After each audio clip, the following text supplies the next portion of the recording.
Okay, I'd like to welcome everybody and get our program started today. I thank you all for being here and spending time with us today and our panelists. We're going to talk a little bit and have them share with you a lot of information. My name's Dave Parrott. I'm the Vice President for Student Affairs. For those who haven't had the pleasure of meeting yet, I'm the current Vice President, and my colleague to the far left, General Dave Kratzer, and Dr. Art Sandeen, who have previously served as Vice Presidents for Student Affairs. Would like to also welcome our online participants today who aren't present but are online.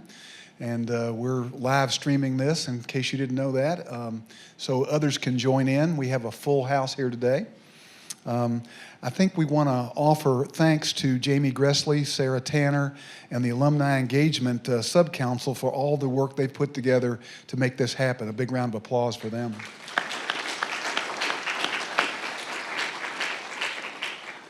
What we're doing starting last night and through the day is really celebrating, bringing former vice presidents together and celebrating the wonderful and rich history of UF Division of Student Affairs.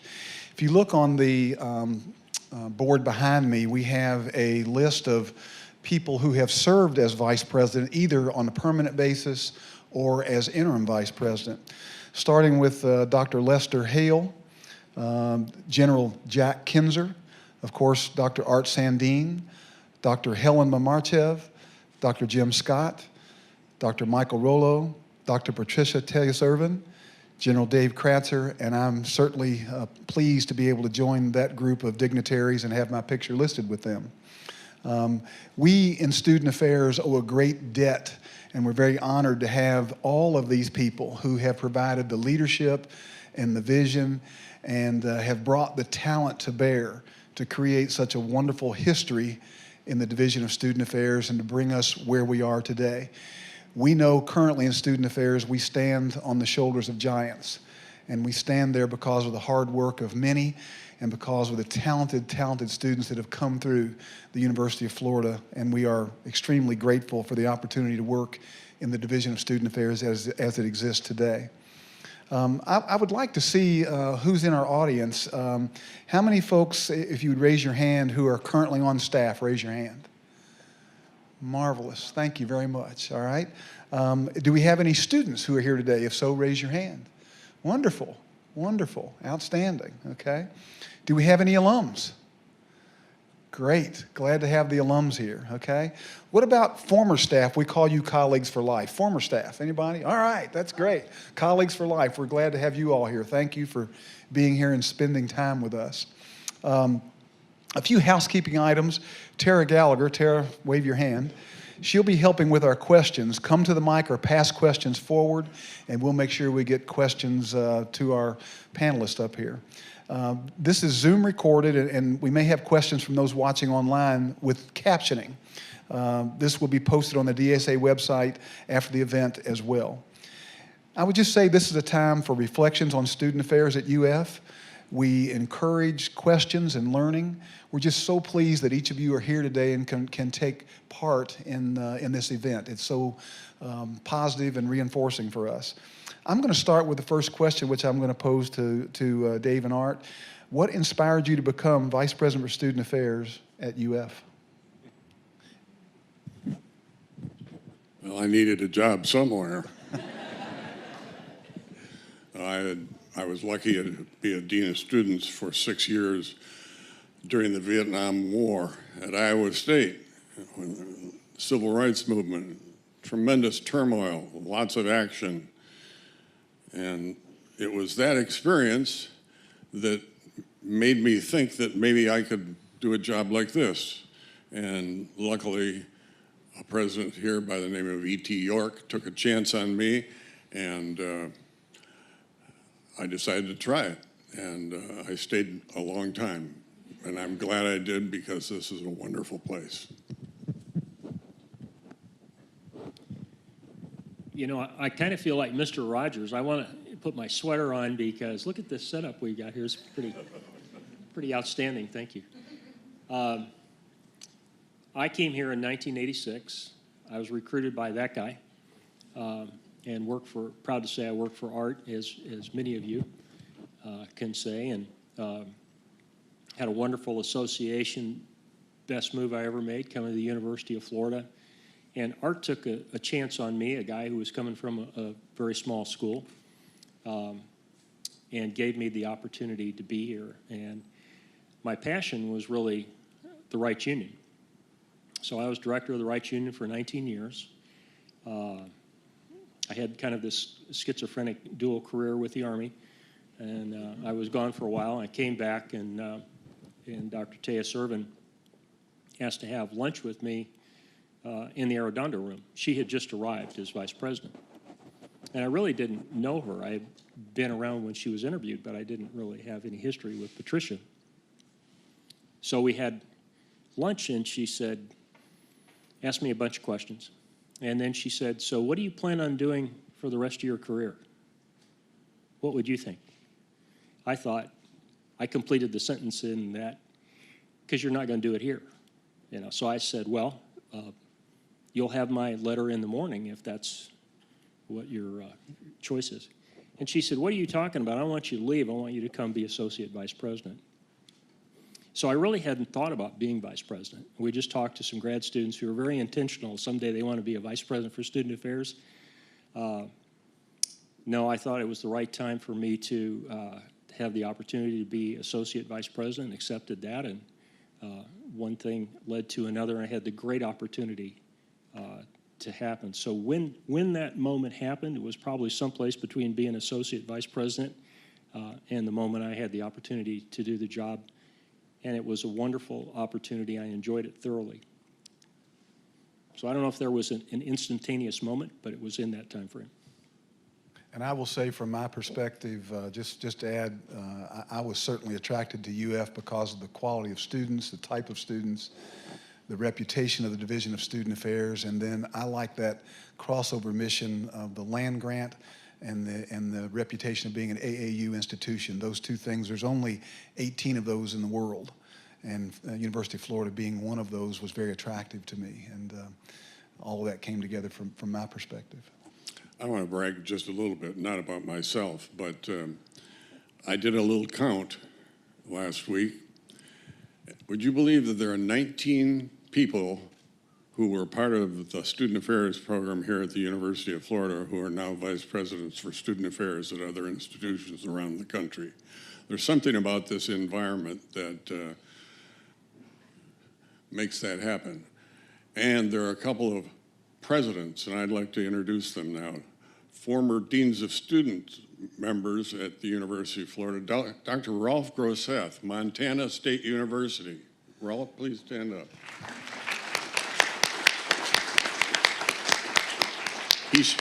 When he was about 23 years old and home from Vietnam, he started the Veterans Program here at the University of Florida. And next to him, Mr. Rob Denson.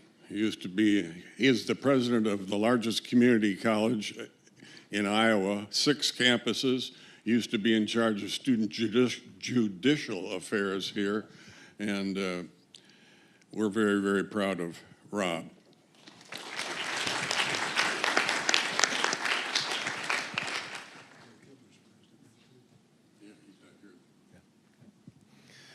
I was just saying that Bill Kibler's a president now also. It's Sul Ross State in Texas. He's not here today, but one of the alums that came through Student Affairs is now a president. So do we have any other questions from the audience, or any questions from the audience that you would like to pose? We're inviting you to come to the mic or to send questions forward.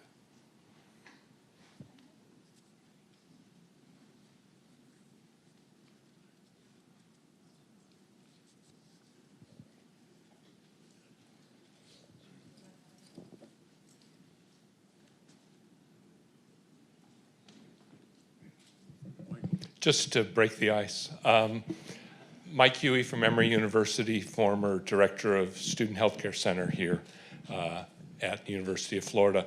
Art, for years when people have asked me questions about you, I said, well, you know, he wrote the book about student affairs, and I was being literal, not figurative. So are you still in upgrades and additions? Is it still an active publication? don't trust anybody over 80. I was lucky enough to be asked to teach a graduate class last semester, and luckily the students didn't walk out. So we got through that, so I'm lucky to be active in things like that. But once you leave, which for me was, I left that job 20 years ago, that seems like a lifetime, or it seems like yesterday. But yes, I've been very happy to stay involved in the field in various ways, and I've enjoyed all of it. So the question was, what was the defining moment in your career that made you want to do this forever?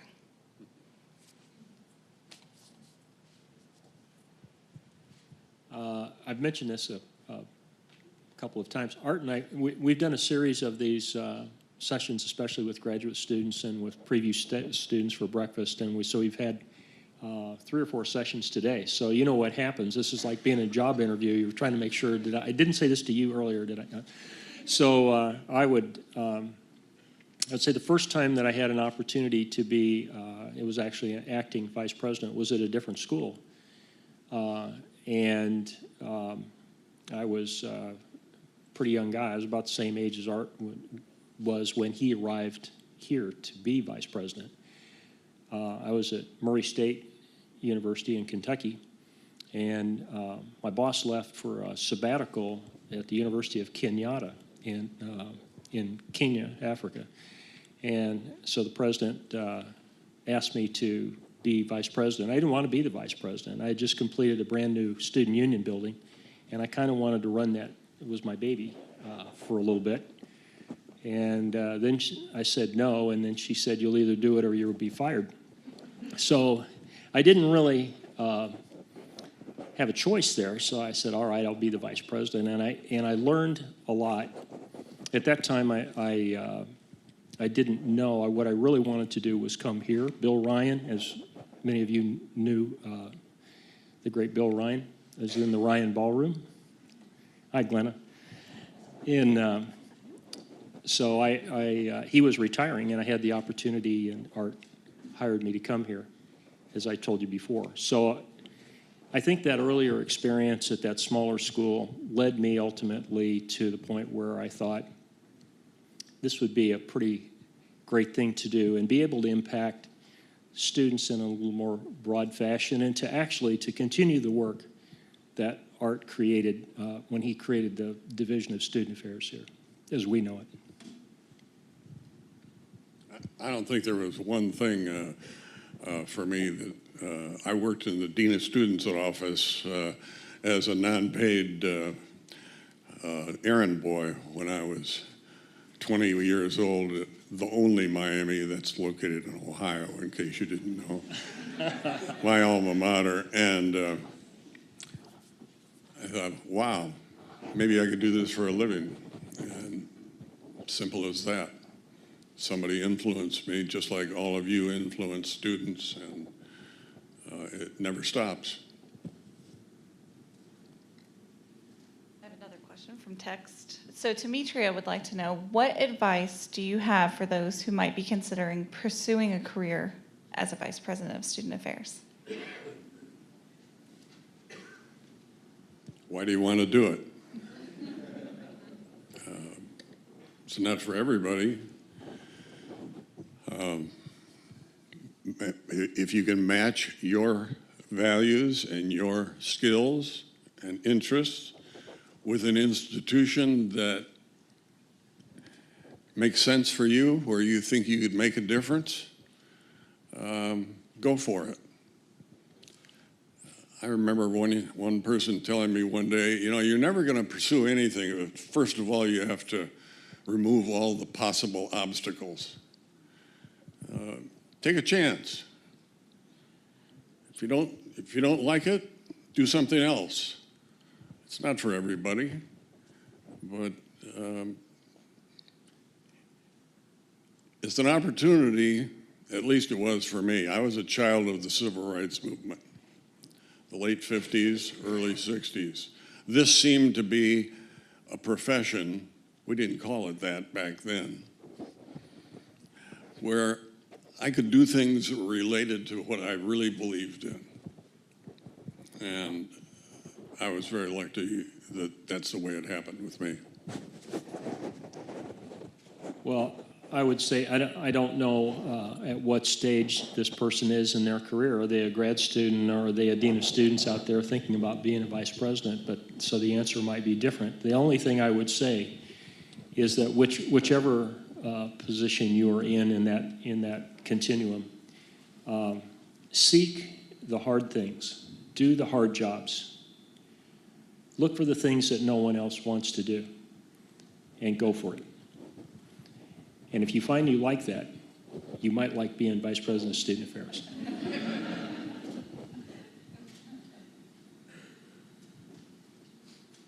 Can you speak to the role that mentorship has played in your career? Oh, I get to go first, because he's my mentor. Raise your hand if Art's your mentor. Look at that. Just everybody that worked for him. And students who had the opportunity to be here with Art. He set the standard and created so many of the programs that we take for granted today. And we had a lot of fun today. We met with graduate students. We met with the preview staff earlier. I see some of our students have come back for, they must be, you knew we were serving food again. So I think that's why, but we had a wonderful time in reflection and talk about what it means to have a mentor and what it means to create a culture. It's like, it's the old story of Tom Sawyer painting the fence, isn't it? I mean, Art started to paint this fence and we all wanted to join in, even though it was hard work. And I think that comes from great leadership. I had mentors in other areas of my life, but certainly within higher education, for me, it was Art Sandine. I'm not sure we had that word mentor back when I was 21 or something like that. But there was a dean of students that I worked for that was a great friend of mine for the next 30 or 40 years, and he would certainly fit that mentor role. I simply call it friendship, and I'm sure all of you are in that kind of relationship with many students and staff members now. And it's very flattering if somebody tells you that you had some influence on their career. But frankly, in my career in student affairs, there are several of you out there that I've worked with. I didn't mentor, I just got out of their way. Seriously, that's so important to be around outstanding people and let them do their thing. And that's a form of mentoring, I think. Does anybody have any written questions? I don't want to miss anyone. No? Okay. So what do you see as the future for student affairs? What do you think the future holds? Well, this is a very positive thing. Student affairs at the University of Florida and at most campuses around the country now is stronger by far than it has ever been. There are many more professional staff, and there are more professional staff who want to do this work, purposely trained to do this work, and stay in it for a career. That didn't used to be the case until about starting in the mid-60s. So it's much more diverse. I'm very proud of the fact that as a profession, I think we have the most diverse set of professionals as any area of higher education does throughout the country. And so it's not perfect, but I've been around so long that I've seen it over a period of years, and it's really encouraging to see the quality of people who are going into the field, the opportunities that are there, and then what they're doing with it to help students. You know, we have 20 million college students now in this country.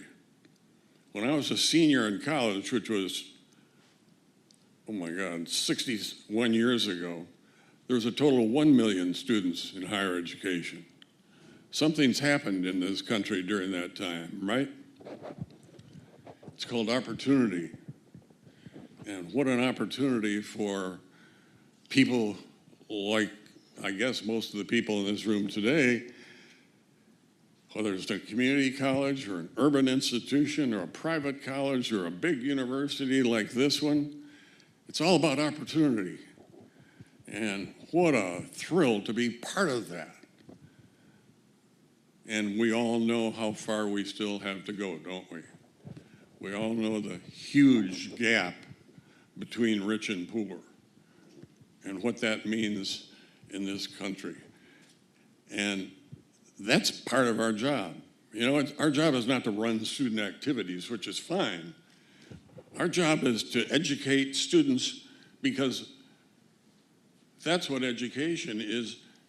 What do the graduates of a university do?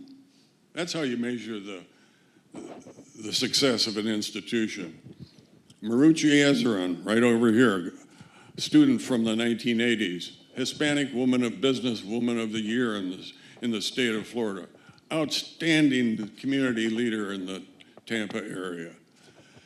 That's how the University of Florida is known, and that's how it should be known. Now, she was involved in everything as an undergraduate student and a master's degree student in business. But what's really important is, what did she do as a result of her education? What happened here that enabled her to be so successful? That's how we ought to be measured, and that's what we ought to keep in mind as to, you know, what are we here for? Sorry for the sermon. The future of student affairs. You know, Rolf and Rob, I'd be very interested, be willing for you to come down here if you would be courageous enough to do that and give us your perspective as presidents. Think about that for a moment, but if you would consider doing that, wouldn't it be interesting to hear from a couple of college presidents what they see as student affairs in our path in the future? But I would tell you the future of student affairs is a topic that we took up with the preview staff. For those of you online, that's our orientation students who do a fantastic job at the University of Florida in a program we call Preview. And it's our introduction to new students to the University of Florida. And we explored that topic a little bit this morning, which was the future of student affairs. What is it going to look like? Well, how far do you want to go? So we talked a little about artificial intelligence, what that might mean. What does technology do? What's the impact of the future of all of us in higher education? And I think we quickly, after we explored a little bit of this high-tech future and what that might look like, are we all going to be holograms walking around? Or are we really going to be there?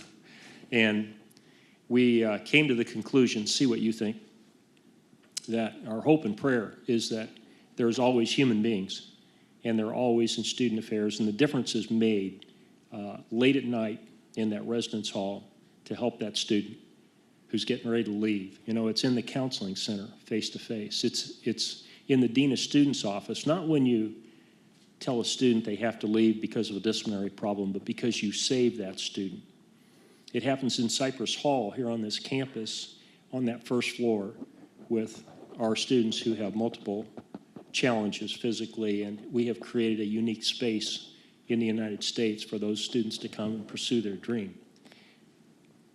You know, that doesn't happen any other way than the way we do it today. So I would say, my opinion is that you who are on staff, you students who are about ready to take this on as a career, and you who are interested enough to look in and consider this idea, that we maintain that human touch, which is ultimately what student affairs is. Rolf and Rob, one of you, both of you? This is Rob Denson, who is from Iowa, and we convinced him to come down here to work with us in student affairs in about 1974. Is that right? and he's an attorney from the University of Florida.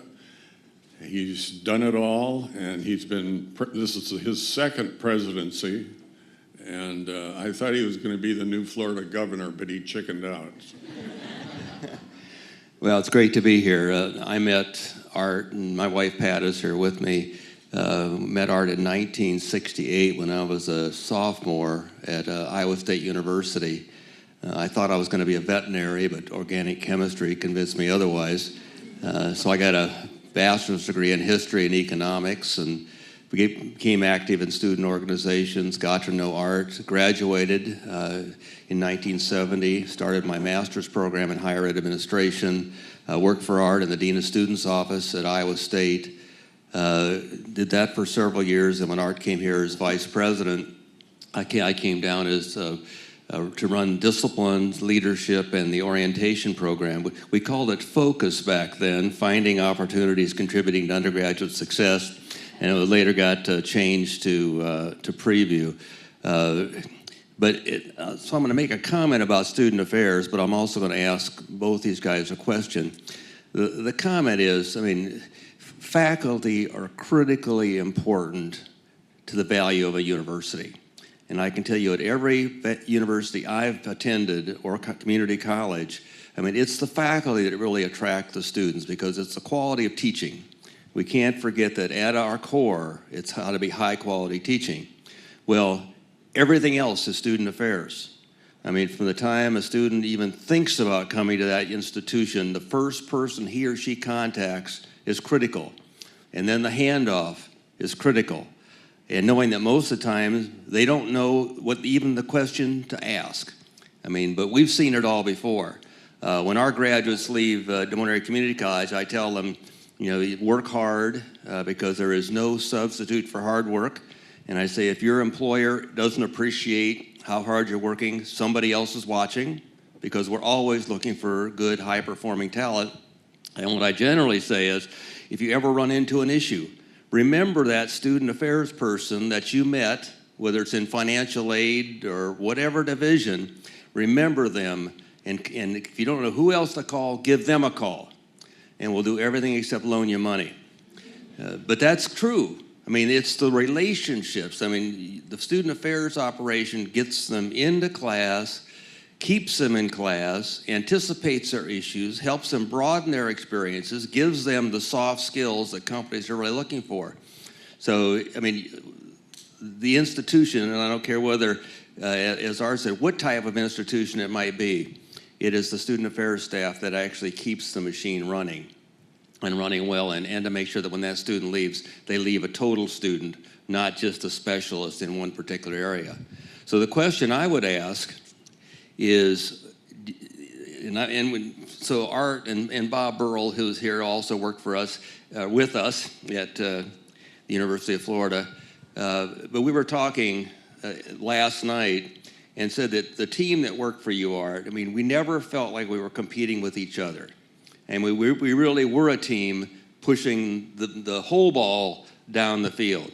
So, and we've all been mentored by you. So the question, I guess it applies to both. Do you think the leadership attributes of a vice president for student affairs have changed over the years?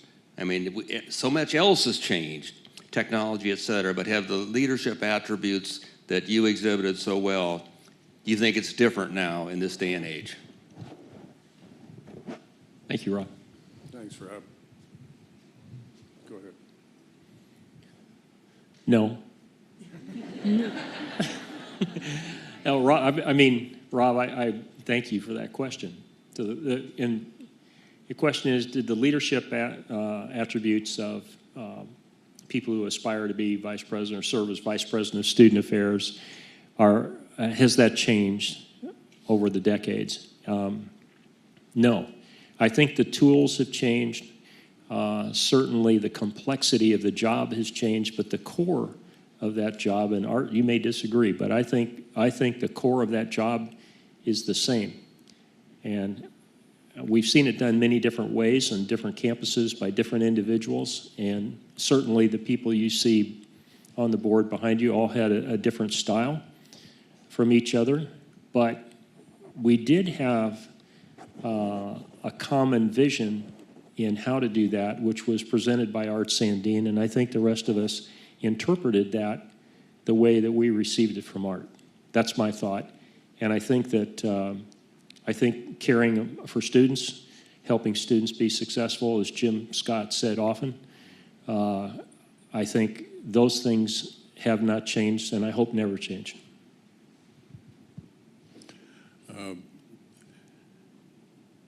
My definition of what does an administrator do, is that better? It's pretty simple. Helping a group of people or an institution move from point A to point B. Why else would you be in the business? Trying to make things better. I'm sure Rob measures the things that he has done as president for what now, 15 years? In terms of what has happened to the institution that makes it serve the people of Iowa more effectively. And he is highly successful at doing that. And I mention that because that's my definition of administration. It's not shuffling a bunch of papers and being efficient and making money and stuff like that.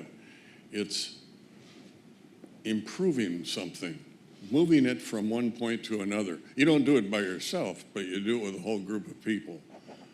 And there are many people in this audience who have worked at the University of Florida who have done precisely that.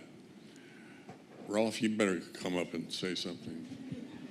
I do want to give one war story, and it is about focusing on students. Art mentioned that in the early days we went through the anti-war protests at Iowa State, and clearly that was a traumatic time.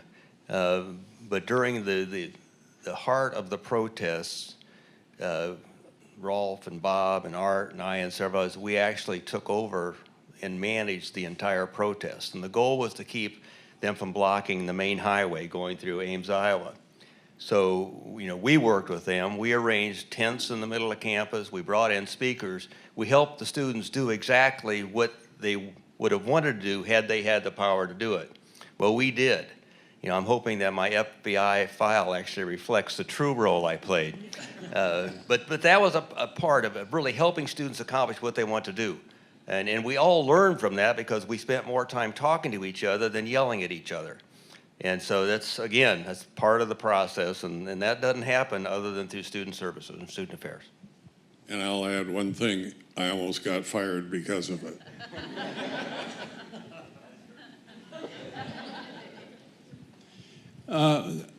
Going back to the role that we play, I think it's always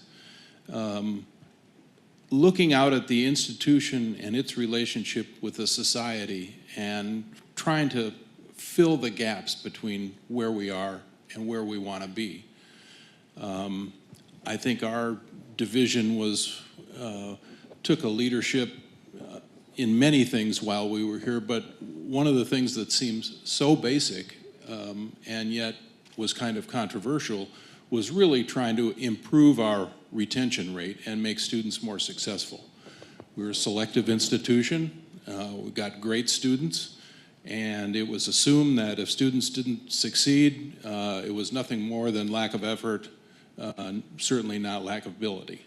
And student affairs, I think, provided some insight into the context which every student brings with them to the institution, some of which was impeding their ability to succeed. And our efforts were always to try and look at each student and look at groups of students and try and pave the way to make them, allow them to be more successful. Thanks, Rob. One other thought. Maybe the challenge is, maybe the role's the same. The challenges are different. And so much is about, in higher education today, and I don't care which part you occupy, is to create resources for your team, to raise money, to find those kinds of resources. And the great president that we had here by the name of John Lombardi was asked in a meeting with the Rights Scholars, some of our best students on campus one night. They asked him, so what do you do? You know, students ask great questions. So what do you do as president? Because they really had no idea, you know. They thought maybe he just hung around the office and had a cool office. And he just of the 1,000 things, what does the president do? You know what he said? He said, I am the storyteller. Right? I'm getting this from those presidents. He said, I'm the storyteller for the University of Florida. And if I tell that story properly, he said, people will support us, understand what we do, and they'll give us money to do it. Boom. I think that's a pretty good answer. So I wanted to build off the idea of moving an organization forward. Sometimes you have to make difficult decisions as a leader. Can you share your experience making difficult decisions and how you got your organization on board with those ideas that you were trying to move forward?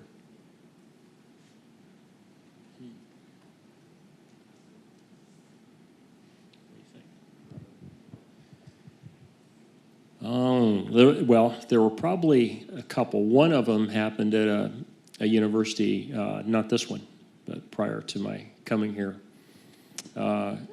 We had a very difficult situation in our Greek community with our fraternities especially, and my task was I was called in to my boss's office and said, I want you to close down all the fraternities on this campus. I didn't do it. But there was a thin line on whether I was going to get closed down because I didn't do it. But I said, no, what we need to do is not eliminate things that don't work. What we need to do is find a way to fix that, to work together with the students, to find a better path, to create an educational environment that we can be proud of. And we did that. But it was pretty tough during that period of time, and a lot of student leaders were removed from what they were doing. We rebuilt a lot of things from the ground up, and in doing that, we recreated expectations and really the performance of those groups, and they became a pretty proud part of the campus. So it turned out well, but sometimes when you're in the midst of the storm, it's really hard to see which way is out, but it worked.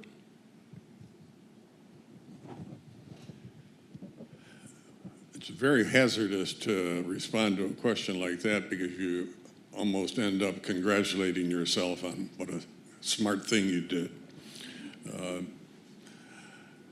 Student affairs is a volatile business. It's not the same one day to another, 1 year to another, because the world changes, and really society sets our agenda in student affairs.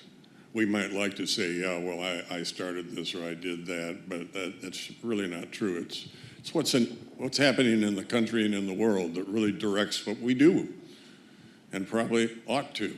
My God, look what's going on today in our country. Whatever your politics. Does that have any effect on what you might do in student affairs? Well, I certainly hope so.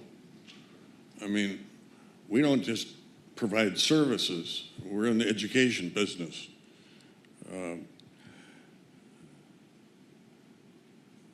If I ever did a courageous thing, which I'm sure I did not, I was lucky enough to hire really, really terrific people. They were the ones who made the difference. And some of them are in the room tonight, I see. You do the right thing.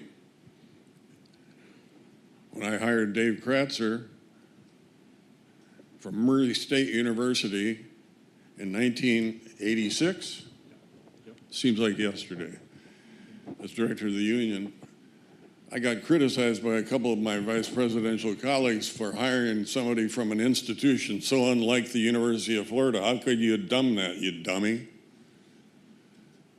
Well, after they met Dave, and about 10 minutes later, they said, boy, that was a brilliant decision, Sandy. So who do you listen to? err on the side of what you know to be really competent people who really love what they do and are really good at it.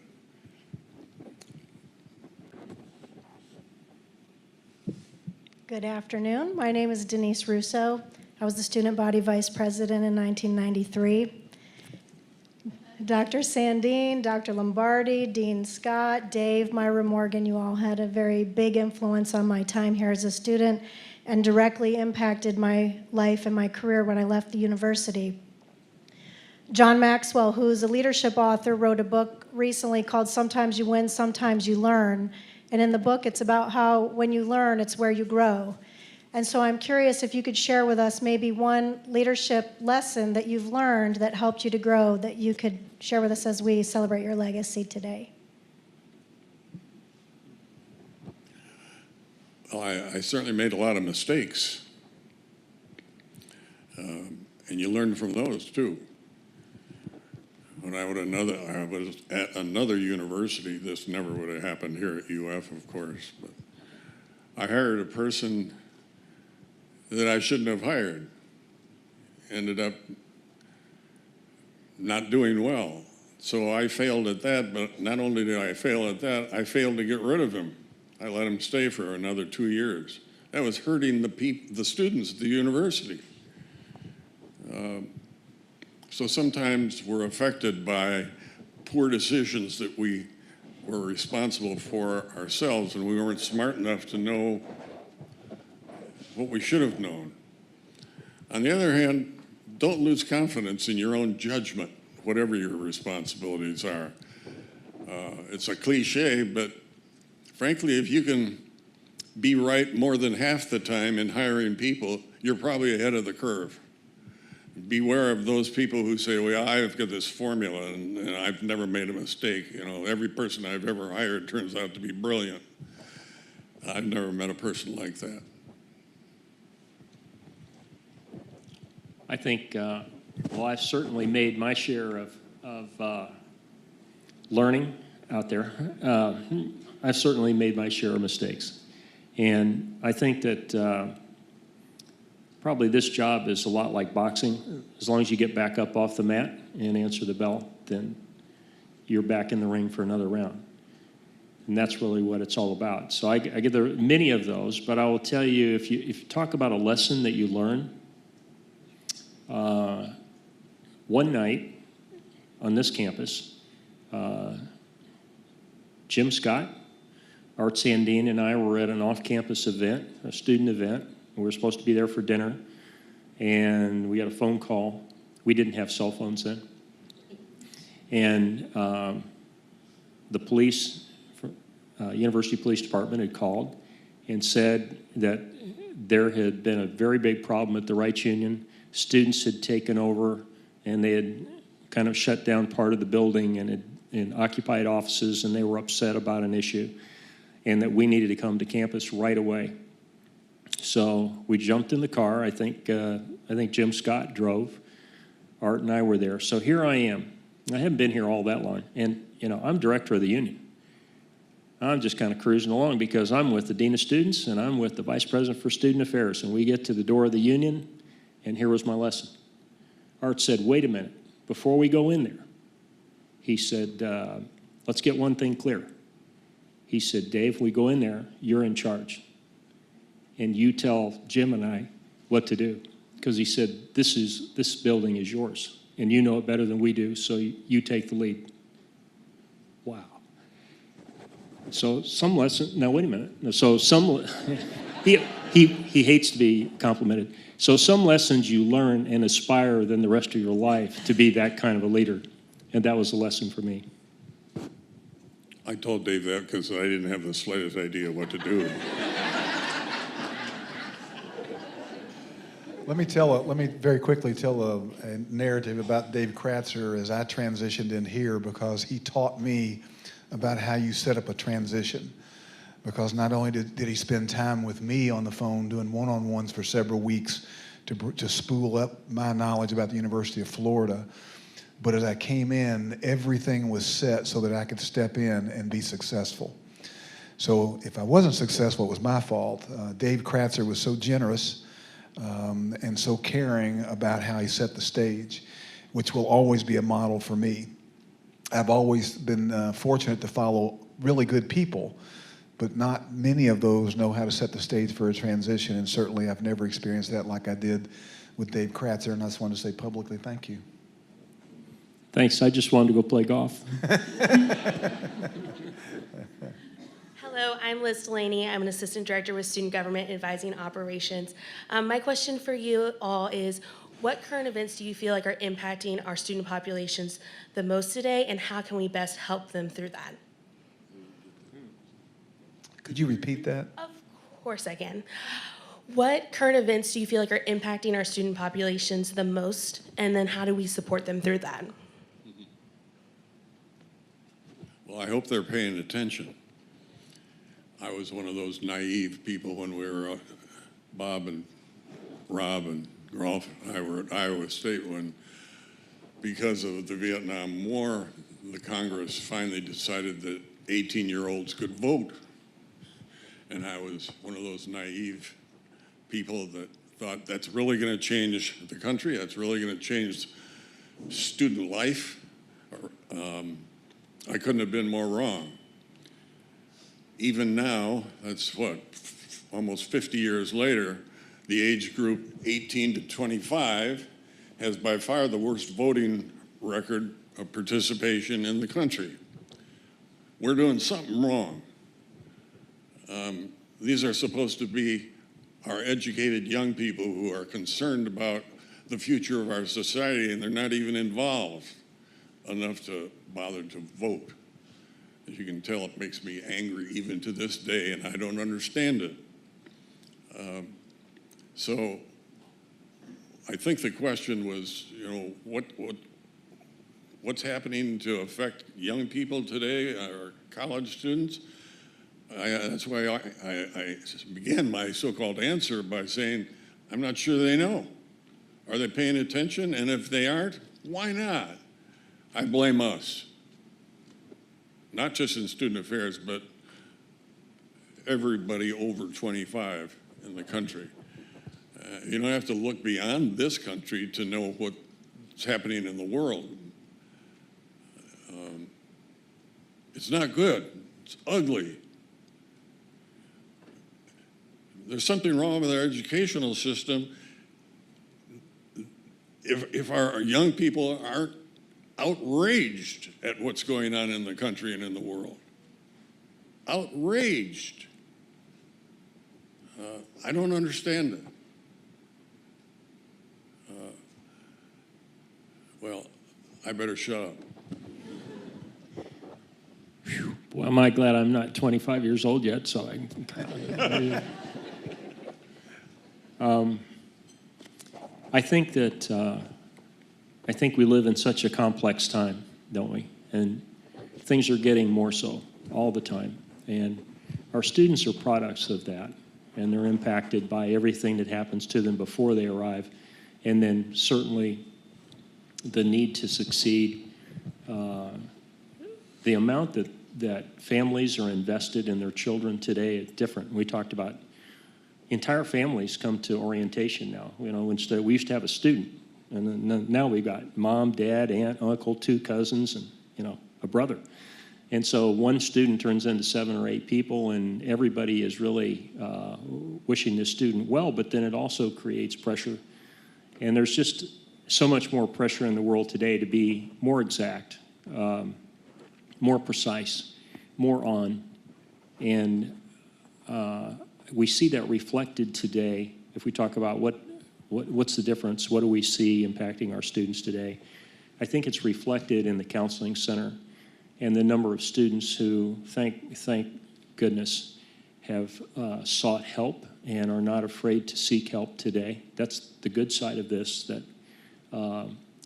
that is something that's seen as a positive today in your life if you go seek help when you need it. So I'm so proud that they are.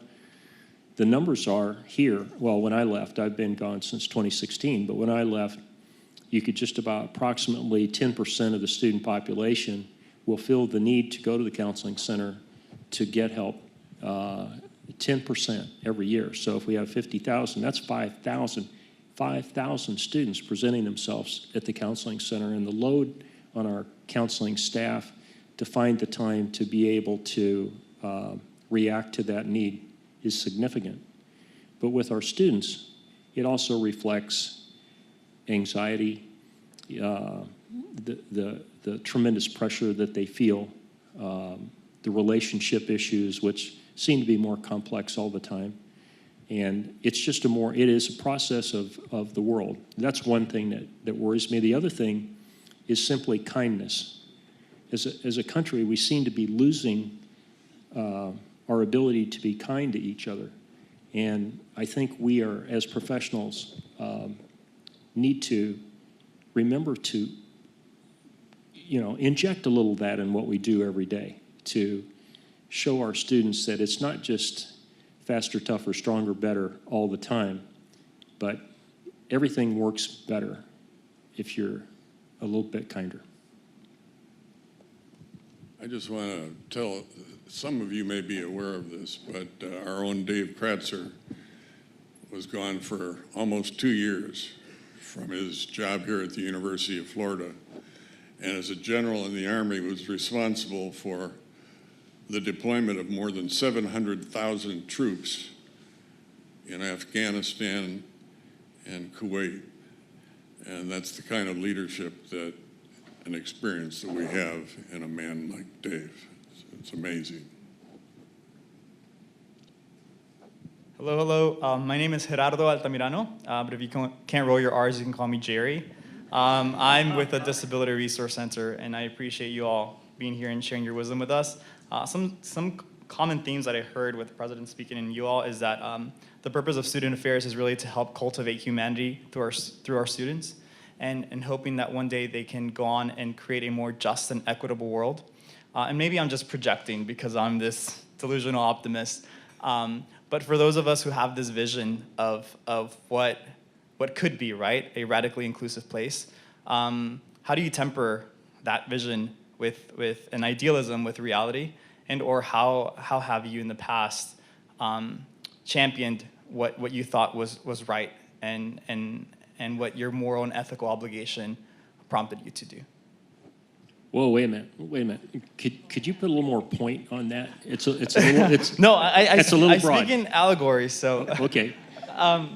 Yeah, so I guess how do you negotiate idealism versus pragmatism and your ability to want to live and exist in a just and equitable world where students can all thrive and have the opportunity to do so with the reality of our time? Can I jump on that for a minute? Thanks for your question. I had a flashback to the University of Evansville, school of 2,000 people where I worked, very excellent private university in southern Indiana. And I was director of the union there when I was in my 20s. And so it was about 150 years ago. So one day, this was the summertime. Now, this is a school of 2,000. And summertime, there aren't 2,000 there. So there weren't that many students there at that moment in time. And some pipe burst in the basement of the student union I was responsible for. I mean, water was going everywhere. Panic. Somebody called me, run down, look at this. Well, we're creating a swimming pool. So I tried to get physical plant on the phone. Again, there are no cell phones. I know it's a shock out there. And I can't get through. Nobody's answering the phone. I can't wait. So I run out of the building. The campus is not that far, and I could actually run at one time. And I left the building and came to a skidding halt because under this beautiful spreading oak tree on this beautiful bench that had been donated by a generous alum was the most popular professor on campus, taught philosophy. Coolest guy on campus. Students loved this professor. So I came to a skid because he's just sitting there, And I said, "What are you doing?" And he goes, you know, I'm sitting here contemplating the perfect order of the universe. Okay, there's the first part. He said, what are you doing? I said, I got a broken toilet. I got to get over to the physical plant. So there's the practical versus the things that you aspire to do. The idea is to do them both. And while you're caught up in doing the practical every day, don't forget about the perfect order of the universe. I think a couple of our presidents could comment on this because of the choices they've made. Rob Denson's been a community college president. His institution is providing opportunities for students from ages 18 to 80, people who didn't really have a chance. And I'm sure for Rob, since I've known him for 40 or 50 years, as a very idealistic, committed, equal opportunity guy, this is the place for him. It's where he needs to be. I love the University of Florida. We're privileged to be here, but we ought to tell ourselves that this is a dream world. We're only accessible now to about the top 5 to 6% of the high school graduates of the state of Florida. Otherwise, you don't get in. And despite the fact that they may complain, this is a very affluent student body, too. The gap in higher education itself is something that we all have to deal with. If I were 20 years old, like I said, I love the University of Florida and the other 2 institutions I worked at. But I think I would go to the community college, or I'd go to now, because that's who I was. And that's where I would feel most comfortable with, in response to that question about how do you work out your own idealism? You know, why are you here, and where do you think you can make the difference? At Montana State University Billings, where Rolf was the president, they called it chancellor. There are all sorts of students who had never been in college before. And that institution, as a result, was able to make a huge difference in their lives and in their state. And I've known him for the same length of time, and I know of his idealism, and I'm sure this was his way of coping with that inevitable conflict, because it is a conflict in many cases between what you really, really believe in and where you think you can make a difference.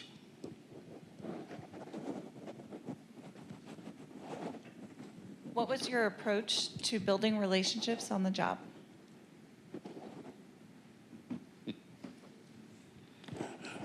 That's a fairly broad question.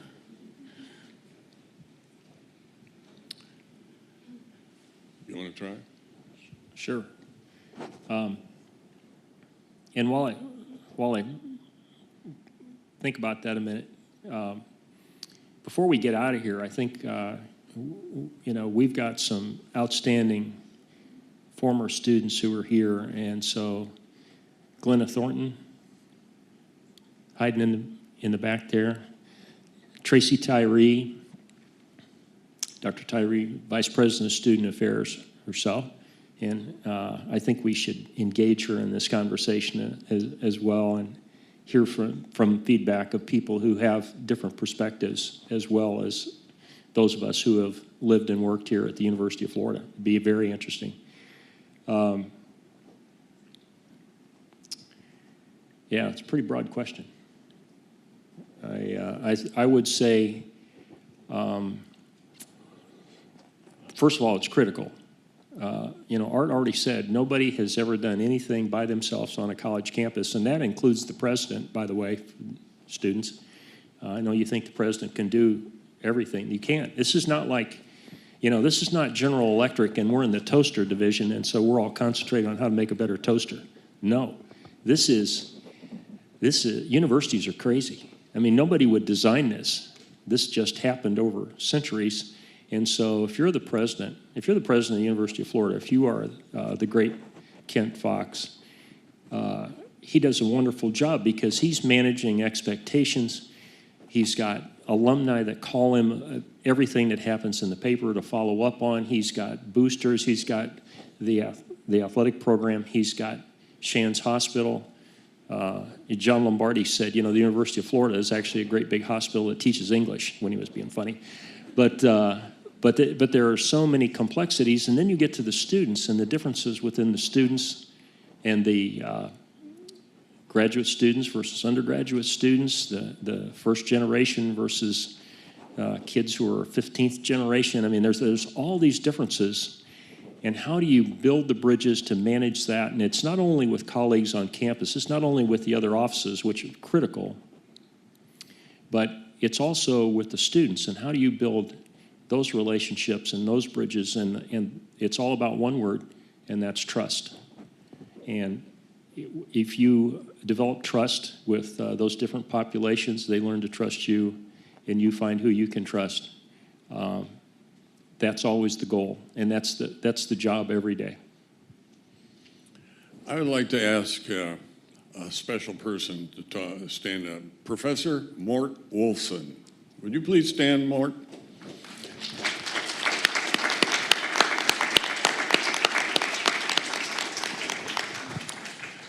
You talk about relationships. I had only been here about 6 months, and I learned about Professor Wolfson.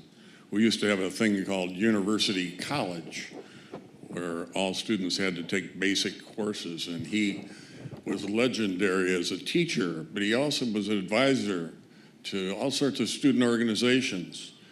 And he was, as far as I was concerned at that time, and our staff would agree, he was the epitome of a caring, smart professor.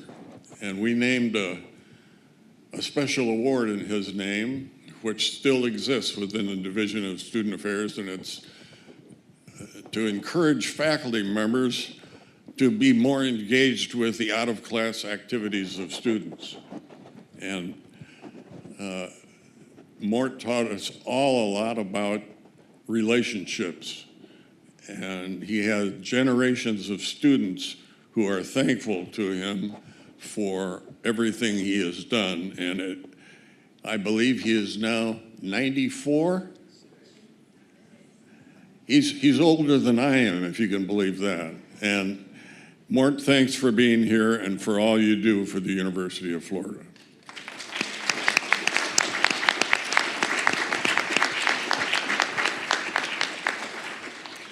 That's one of the things you do in student affairs is you build relationships, not just with students, but with the community and with helping agencies. When Mike was director of the Student Health Service, he and his staff couldn't do it all by themselves. They never had enough people. But he formed relationships and coalitions with others that enabled him to more than double the support and services they provided.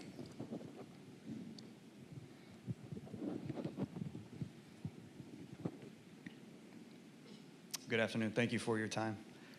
My question, because there's been a lot of serious talk, would you be willing to share a humorous story of an interaction that you've had with a student?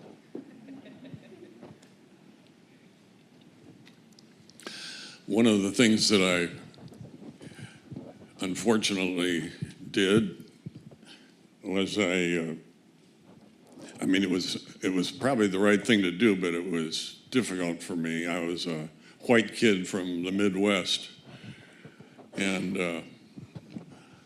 the president of our Black Student Association drowned in a tragic accident in about 1974, and I was quite close to him. And he lived in a little town called Perry, Florida, not too far from here. And he was in what they still called, I think, a black church, and it was probably had 350 people there, and I was the only representative of the university there. And after about an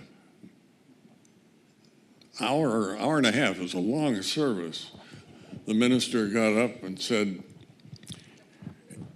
we have a representative of the University of Florida here today, and he's promised me here to give a sermon. And I thought, well, this is my death right here. This is where I'm going to die.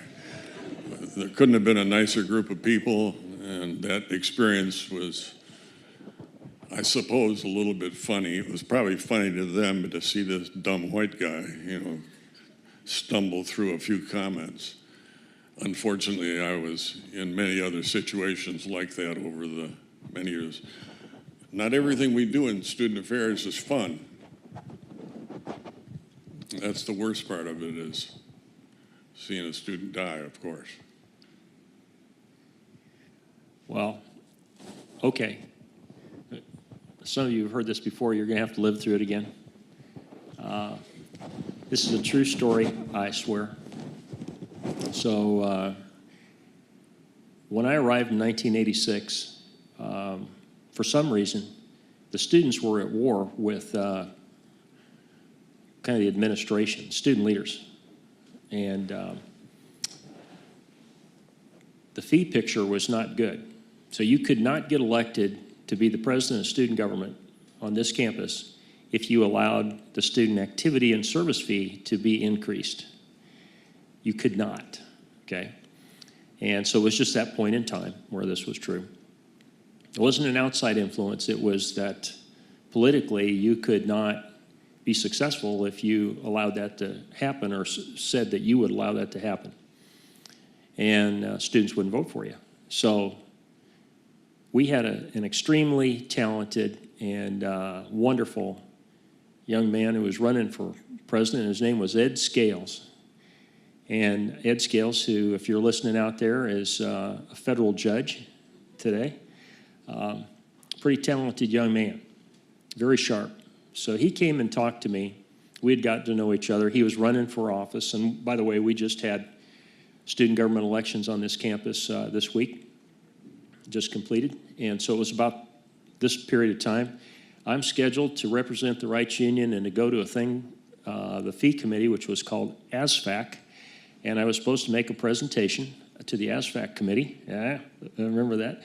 And beg for a small increase, because we were really in trouble. There hadn't been an increase in 4 or 5 years before I came, and things were getting pretty desperate financially. So Ed understood that. He was a very smart guy, and he went through our budget. He said, "Boy, you're really in trouble here." And I said, "Yeah, we're going to have to lay people off if we don't find a way to increase the revenue." And I said, really need some help. And Ed goes, "Dave, I'll do everything I can to help you if I get elected." Well, the day he got elected, about a day afterwards, the next morning I'm supposed to make a presentation for the budget. We worked on this very hard. Myra Morgan helped me, and we put together some we thought was a pretty powerful argument, and we knew Ed was going to try. And I picked up the Alligator that morning, and there was like World War II headlines in the Alligator and a picture of Ed this big. He had won the election, but on the cusp of that, he was asked the question, "Will you support an increase in student fees?" Ed couldn't get out of it. He had to answer the question. So the headline in big bold font was, "God would have to come down from heaven and order me to raise the fee." Okay, you're me. You're getting ready to make a budget presentation. I got to have this. Ed is stuck politically, and he's a politician who's stuck. He said, I won't do this. So we had a tremendous staff member by the name of Chad Reed. Chad was the most accomplished, in my opinion, actor. I don't know why he wasn't in Hollywood at the time on the campus, and he played the Lord of Misrule in the Madrigal Dinners, and he did all of these wonderful things, and he was in all the Playhouse productions. And so I went to Chad. He was on our staff at the Rights Union. I went to Chad that morning after I saw this in the paper, and I said, "Chad, they still let you have access to the costume department at the Hippodrome?" It's a local theater. And he said, "Why, yeah, they still let me do it." I said, "Could you get something that looks like God?" And so he went down. He showed up as Noah, but nobody knew that. Nobody knew.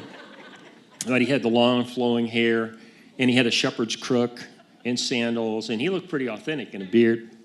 So we parked him in a closet, and we had our technical folks called Spinal Tech set up in the hallway. And after the committee went into the meeting room, they set up in the background, they had a spotlight that would, you could see from Mars in the hallway that they could turn on. And then they set up a sound system that could shake the walls. And so for those of you who are classical music buffs, the Ride of the Valkyrie, as I began making my presentation, and Ed is sitting in this presentation, his arms crossed, and he won't look at me. And sitting next to him was a alligator reporter waiting for Ed to violate his promise so he could expose him to the student body. So Ed is stuck. So I put the first acetate yes on the overhead, sorry, and to begin my presentation. The Ride of the Valkyrie starts to build out in the hallway. The thing's thundering. What's going on? All of a sudden, the door flies open. The spotlight backlights Chad, and he runs through the room with his shepherd's crook, and he said, "Ed Scales, raise the fee." Boom, slams the door. Ed jumped up and said, "It's out of my hands, it's out of my hands."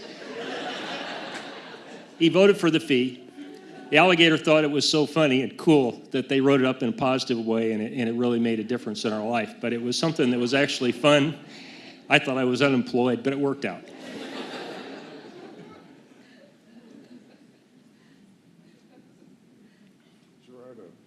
Uh-oh. Got to introduce yourself. Wow, my name is Gerardo Gonzalez. I'm a alum of the School of Education, Indiana University of Florida. I also spent a number of years working with art and student affairs. Actually, I'm a product of community colleges, so thank you, Rob, for the great work that you do. Rob and I actually worked in the Office of Student Affairs there for a while. I never could have gotten into the School of the College of Education in Indiana at University of Florida, except for the start that community colleges gave me. But I did graduate from here and ended up working in student affairs, and eventually went back to the faculty in the College of Education here until I left to be dean of the School of Education at Indiana University, and that's why that name keeps resonating. And now I'm on the faculty there, teaching in the higher education and student affairs program. And when I try to describe to students what the student affairs field is like, the thought that comes to mind is that student affairs is the conscience of the institution. And rightfully or not, I attribute that thought to Art Sandin, who's been my mentor and friend for many, many years. And so I have a twofold question. Art, one is my attribution correct? Do you ever say that or think that or express that in some way that still reverberates in my mind? And if not, when you hear that thought, what does it mean to you? And how could it be communicated to students today who aspire to be members of the profession that you and so many others like you help create, the profession of student affairs? You ought to know that among all the other things that Gerardo did, when he was a graduate assistant, he started an alcohol education program that became called Bacchus. And it was so popular, it had and still has programs that he started here on more than 350 campuses around the country. An idea that instead of condemning people, why don't you act differently or better or shape up or all that, as we all know, that doesn't work anyway. He started a positive program and got external support for it. One of the most innovative educators I've ever known, and unfortunately, Indiana University stole him from the University of Florida, but he was a very prominent educator. Are you asking about how you go into student affairs? Or why? Well, what I want to know is, am I imagining that you...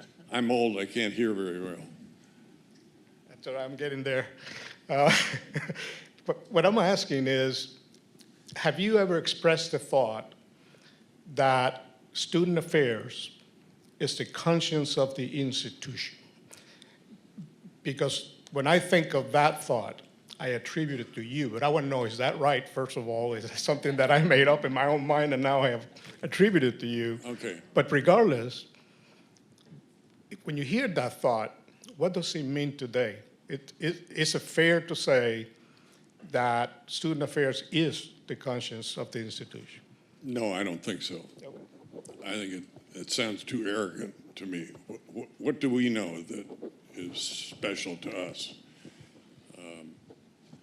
Every institution I've been part of have all sorts of people, faculty, staff, presidents, alumni, friends, who stand for the values that I think most of us can appreciate. My point is, I love being part of a profession that has as its basic commitment a belief in students and their future. And if that's a conscience, I don't know what it's called, but I don't think we have any special corner on morality, certainly not, or honesty, or but by the nature of what we do, because it is all about students, then we have to be committed to honesty, integrity, hard work, respect for other people, inclusion, and so forth. We know what our values are, but we ought not to give the impression that, hey, we know something that you don't. There are too many other people on a college campus that are every bit as committed to those values as we are.